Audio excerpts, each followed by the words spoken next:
Again, welcome to Courageous Conversations. My name is John Robinson.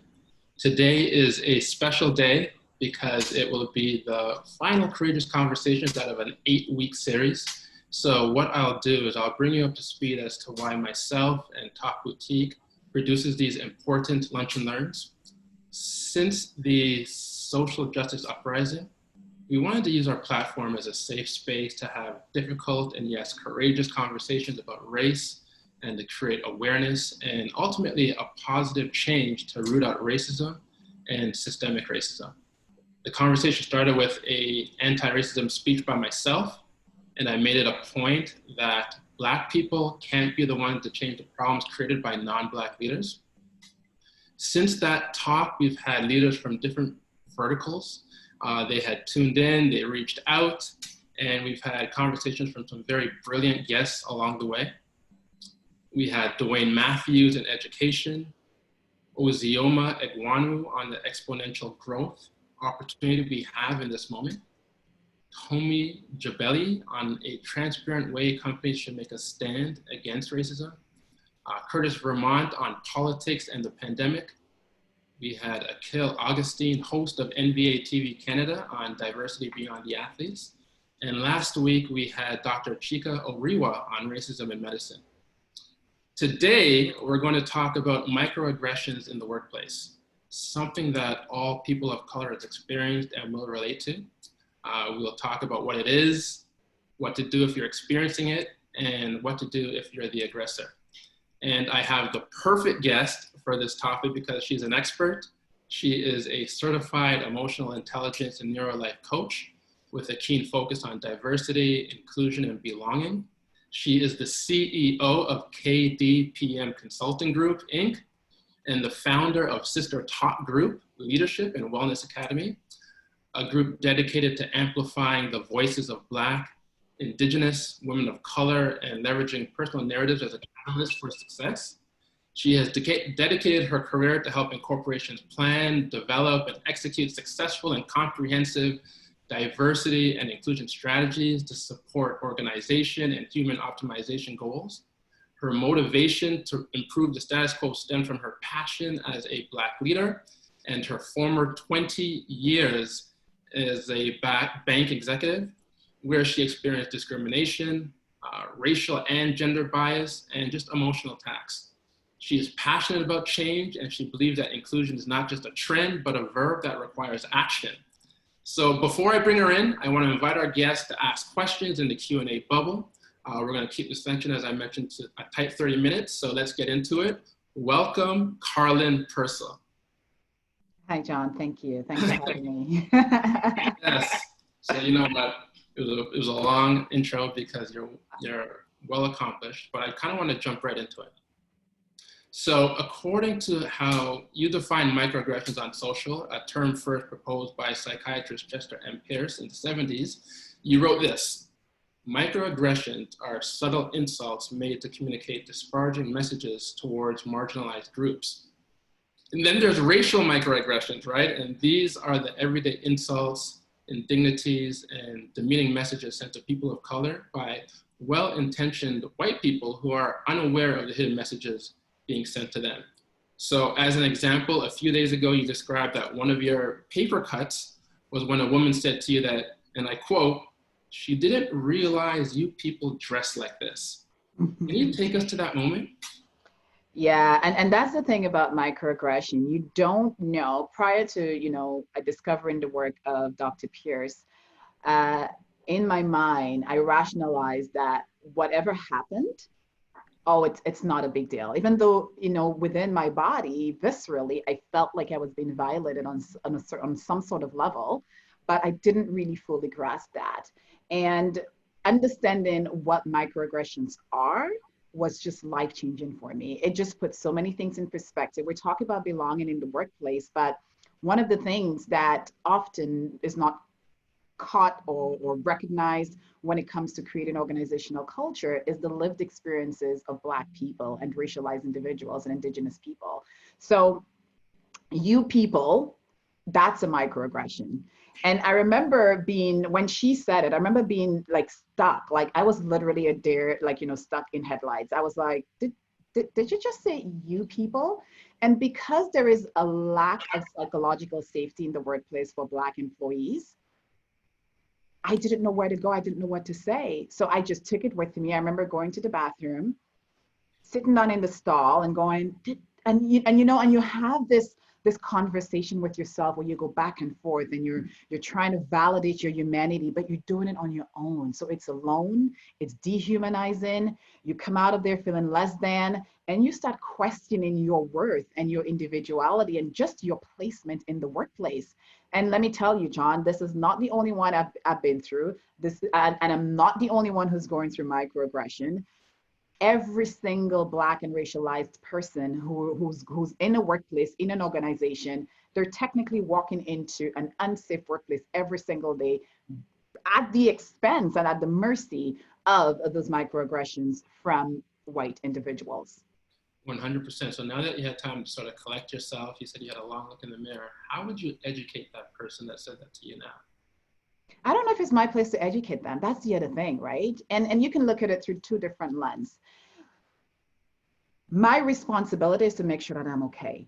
My workplace did not prioritize my mental, my psychological health, my mental and emotional well-being. My priority is to make sure Karlyn is okay. My responsibility is to manage or massage the white fragility of others, or to create space so that they can see, feel, and heard. The default psychological safety, leadership strategy, whatever you want to call it in the workplace, favors the white individual in the workplace. I now have to go and find resources on my own to take care of my psychological health, right? I have to, and I didn't feel safe enough calling my employee assistant line to ask for help because, first of all, I didn't even know what it was. I didn't have language for it in the moment. So what I have learned and what I've coached other, Black leaders to do and people of color, make sure you're okay first. Make sure that you have the mental and emotional capacity to have a conversation. Don't feel bad if the only thing you can do in the moment is to just pause and collect yourself, take a deep breath, maybe go for a walk, go for a coffee, or there might be a trusted friend in the workplace that you can speak to. So that's my first responsibility. But the second thing I would say is when you do have the capacity to say something, you can address it. You can say, John, yesterday we had a conversation, you said X. I was offended. And here is the impact it have on me, right? So you can have the conversation if you choose to, but I want to make it clear that the burden should not be on the Black employees to address this. Absolutely. And you know what? At the top, you said that almost everyone, maybe everyone, people of color have all experienced some form of microaggression. I personally have received microaggression so many times. One example is, wow, John, I can't believe how articulate you are. Sound familiar, right? As if a lot of people think they're giving a compliment. As if you're surprised that Black people are educated or well-read. So what are some ways some people of color can address these microaggressions in the moment now that you've learned about it and are coaching it? So I use this, I'm obsessed with acronyms, and actually people often ask me, why did you become, certified in, emotional intelligence or understanding the impact of positive psychology and how does the brain work and all? It was because of my 20 plus years in the financial industry, because I didn't feel supported by the organization. So I came up, so I had to look for tools for myself. I had to find out how, because if I'm going to work every day, and I did go through this period of deep, anxiety at work, depression. I used to cry myself to sleep because the impact on our health, the anxiety, the paranoia. And another thing that also shows up as well is feelings of unworthiness. And this is where we have moments of imposter syndrome. And I had to design, a system so that I can continue to work through when I do face it. And I came up with something, it's called BEEP. And BEEP stands for, B is just breathe. Give yourself permission to actually just acknowledge the fact, acknowledge the elephant in the room. Because here's the thing about those little paper cuts, John. We may not see it immediately. We feel it, absolutely, especially if your level of self-awareness is extremely high. You will feel it because emotion is a bodily sensation. And the other thing is, it continues. We store our issues in our tissues. It's in there, right? So you have to give it some sort of attention in order for the healing to begin. So B stands for breathe. E is about expressing it. Like, give yourself permission to say, this person said X. Wow, that felt like a punch in my stomach, or it felt like, like my mouth went dry, or now I'm clenching my jaw. Like, give yourself permission to fully express what is the emotion that you're going through right now. Because a huge part of emotional intelligence is making sure that we give ourselves permission to actually process whatever it is that we're going through. The other E, sorry, oh, I thought you were going to say something. The other E, the other E stands for expand. Expand your support, or dig into your toolbox. After you breathe, you express it, you name it, you label it. Now you've labeled it. What does that look like? Where do I go with it next? Do I need to talk to John? I know John is somebody I've spoken to about this already. He can support me. Do I call my employee assistant line? Maybe there's support. Expand your support system beyond yourself. Think about, okay, who's in my corner? Who's in my circle who can help me through this? And P stands for pause, be intentional. And is that small moment, and one of my, virtual mentors, Viktor Frankl, he talks about, the space between stimulus and response. This is where our power lies, right? So we've breathed, we've felt it, we've expanded on it. We now know we have a support system, so we now feel secure and safe. Now pause and position yourself so that you can successfully navigate towards what's next. Whether you're about to enter that meeting, whether you're about to have a conversation, like maybe the person is still in the meeting, you still have to face them. So how do we process and honor our emotion? Don't suppress it, because what we suppress, right? It will come back. It will come back and face us. And sometimes when it comes back, it doesn't come back at the most opportune time. So I say beep your way through it. This is a way to honor your emotions, honor the moment, but most importantly, give yourself permission to stand in your power and to choose the best next step for you in the moment. That's an awesome takeaway that the audience can utilize in their lives. So thank you for that. And we also know that when microaggressions are persistent, they have psychological impact, right? Yeah. That can lead to a variety of symptoms like anxiety, etc. Can you speak to that? Yeah, so the anxiety, the not sleeping, all of that is a factor and is a part of, the microaggression. And here's the other interesting thing I learned from my own personal experience, but also from the research supports this and from others who have shared this story. Sometimes, John, the realization comes a year, 2 years, 3 years down the line. Even now, during, this global racial pandemic we're going through right now, I am now recategorizing and going through. I'm like, oh, right, yeah, I did go through this. Oh, interesting. Oh, that person went through that too. Because we have to survive in the workplace, what we do is that we normalize it, right? And we're like, well, I have to go to that meeting, I have to send this report out. So we suppress and we just move on. But the impact on our mental and psychological and emotional health, it's huge. So there's anxiety, there's paranoia. Again, one of my favorite subjects that I talk about, especially when I'm talking to a group of racialized individuals, is to remind them that the imposter syndrome moments, I don't believe that imposter syndrome is a label that belongs to us, but the imposter syndrome moments that we go through, it is coming from the lack of psychological safety. It is coming from the fact that, you're going into work every day and there's every single day you get in paper cuts. So a lot of the unworthiness feelings, the self-doubt, the mental and emotional exhaustion we feel is a factor of that. And because, anti-Black racism or anti-racism have not been a part of the inclusive strategy or equity-based strategy for a lot of organizations, these are going unchecked. So HR is not qualified to deal with it.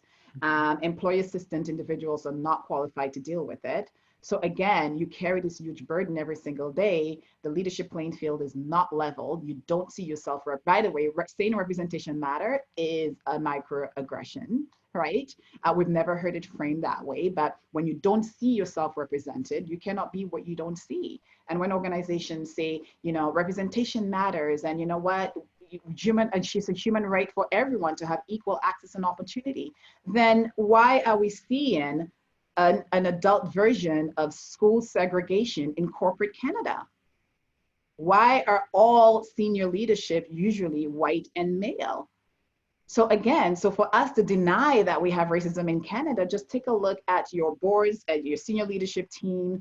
at organizations. It is an output of systemic racism, right? Because of the barriers and lack of access. So microaggressions, and I think because the research is still new and people are just talking about that. I mean, the work of Dr. Percil, I'm so grateful, and also Dr. Sue, Gerald Sue. He has written, I think, 2 books on microaggression, and we have more and more individuals and more research coming out. But again, part of systemic racism in research too is that you don't see the research from those racialized people being amplified as well. So we have to keep the conversation going. This is why this conversation is so important, and just continue to encourage people to share, because the more individuals share their experiences in the workplace, then we have a broader understanding of what microaggression looks like in the workplace. And then organizations can create strategies, support, well-being strategies as well to support Black and racialized staff in the workplace. This is where we begin. Absolutely, and I wanted to touch on the people that may brush it off. They may say, you know what, you guys are blowing it out of proportion, or racism does not exist, which in fact is micro-invalidation. Yes. Can you explain this concept? Yeah, what I love about the research with Dr. Sue, when we look at the different forms or kinds of microaggression, micro-invalidation, when someone debates your lived experience with you and ask you or say things like, oh, are you sure it happened this way? Or you would get, people, trying to add or saying like, oh yeah, I kind of went through, and we saw some examples in the news. There was someone who compared, being called 4 eyes in school as a microaggression, or he has suffered, at the hands of the system. So for me, it's extremely important for us to continue to expand the conversation. Micro-invalidation, micro-assaults, and also to mention that when we say micro, we're not saying that it's small in terms of action or impact, but micro meaning it usually happens one-on-one, right? Whether it's in the workplace, whether it's in the streets. So micro-invalidation is when someone debate or deny your experience as you, the person who went through the experience, shares it. And we also have micro-assault, which is people knowingly hurl racial slurs at you.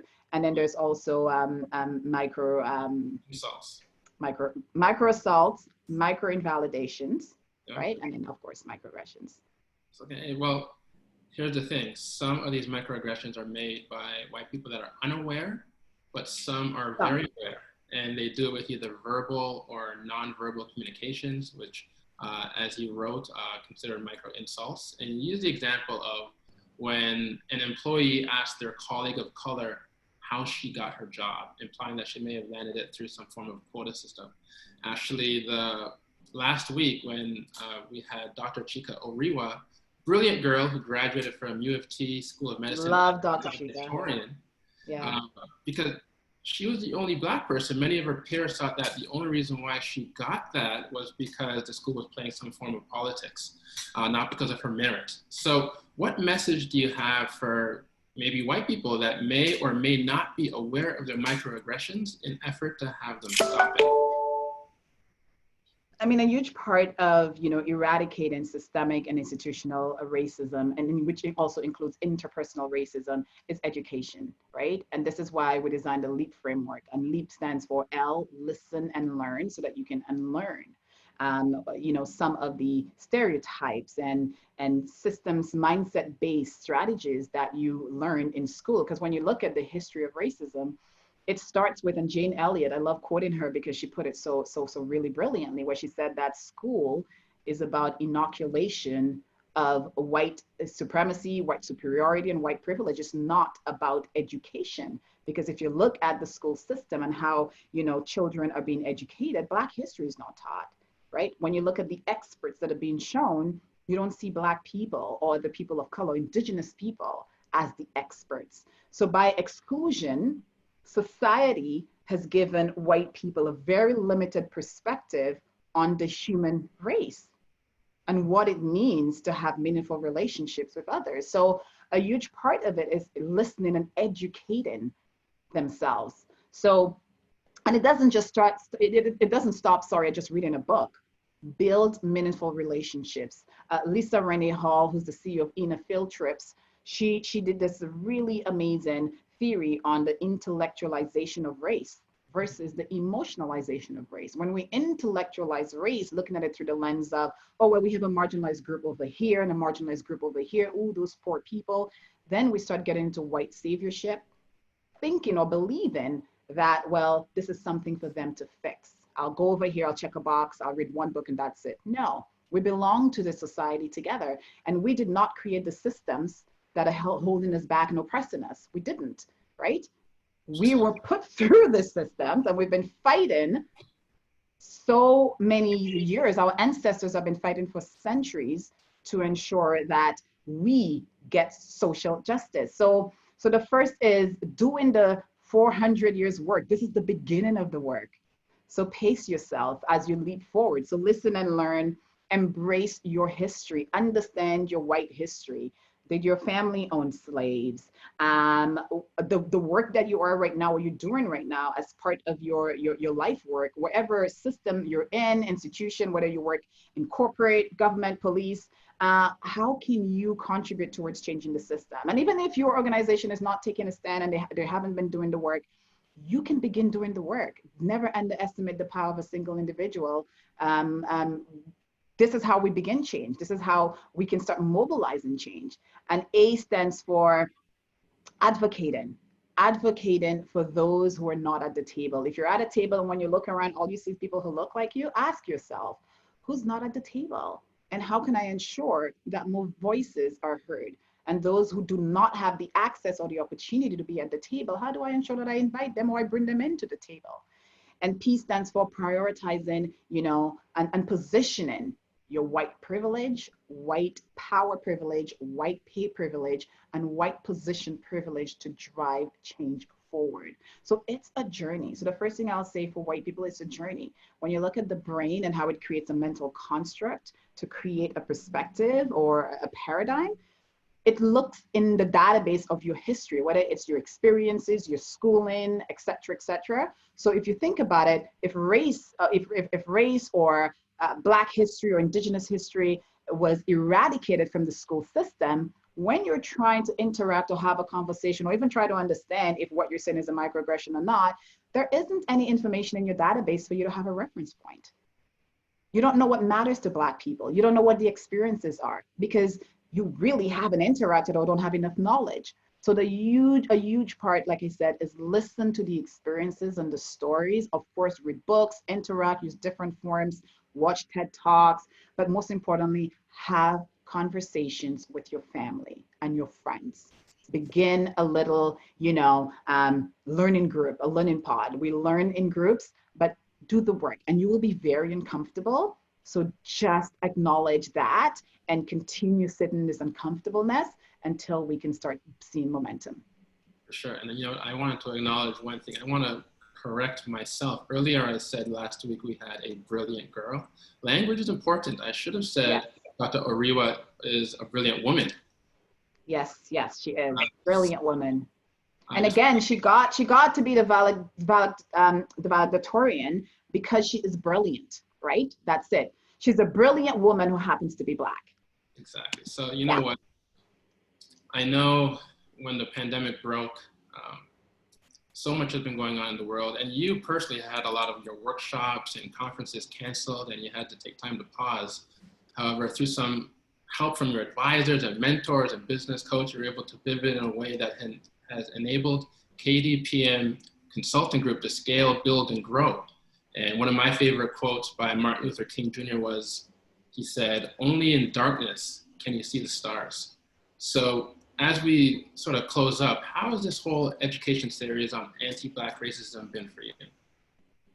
It's twofold. I'm really happy we're having brave and deeper conversations about this right now, right?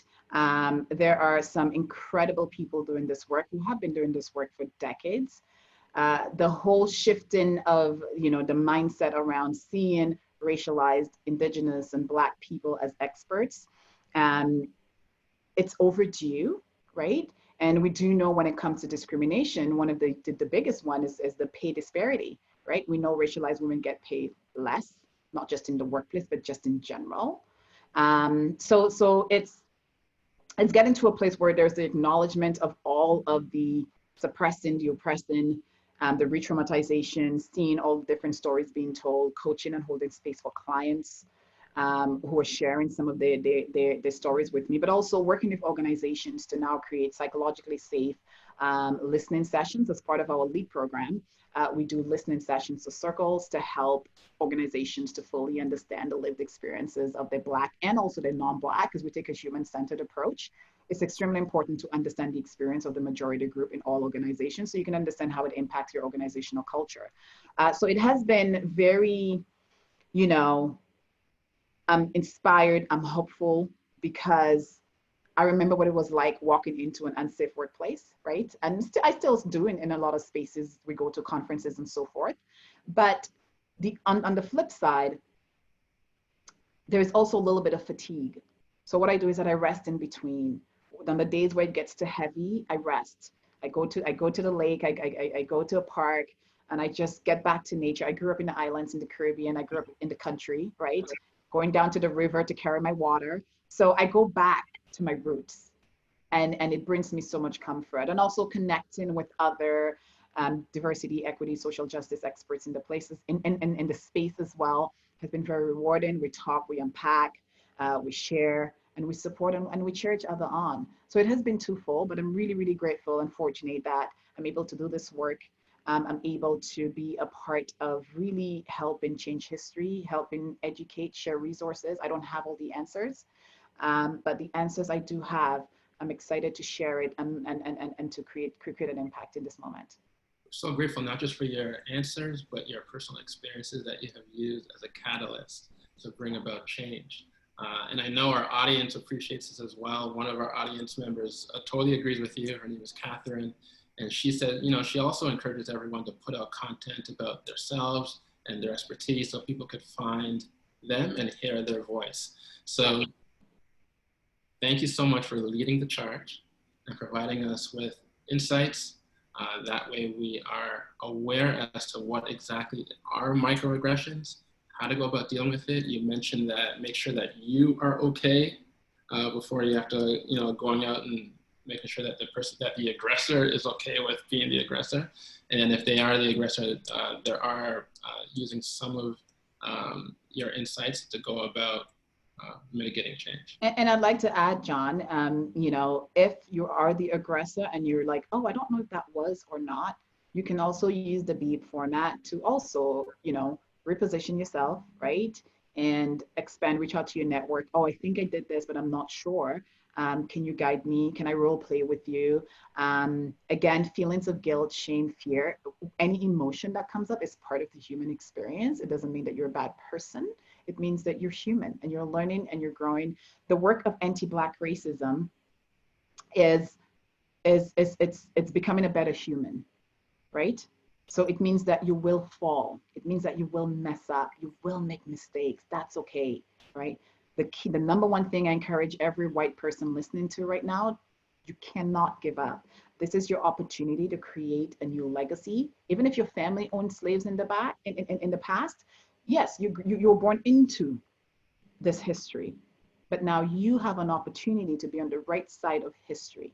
So I would say begin there and know that the work that you're doing can now change that history in your family, in your legacy. And just remember that no matter how many times you fall, just keep getting up, because we're still putting the bomb on the paper cuts. And I think a lot of us will be doing it for the rest of our lives. And this is the work. But we also want to ensure, I want to ensure my nieces and nephews don't have to go through this, or most importantly, I can at least lessen the impact for them. Exactly. And if you had maybe 30 seconds, any final words? Do the work. It's hard work. It's necessary work. It's human rights. What we're talking about here is all about human rights. Race is one of the group, you know, when you look at the groups of discrimination, race is one of them. So we're talking about human rights here. So don't debate our humanity. Do the work. Thank you so much. So here we are together, coming together for human rights activism and making sure that we're not staying silent and we're being proactive to do the right thing for all of humankind. Thank you so much once again, Karlyn. We appreciate having you. And that does it for today's Courageous Conversation. Thank you to all the guests that have come to this episode and the previous 7. With that, I'll see you again soon.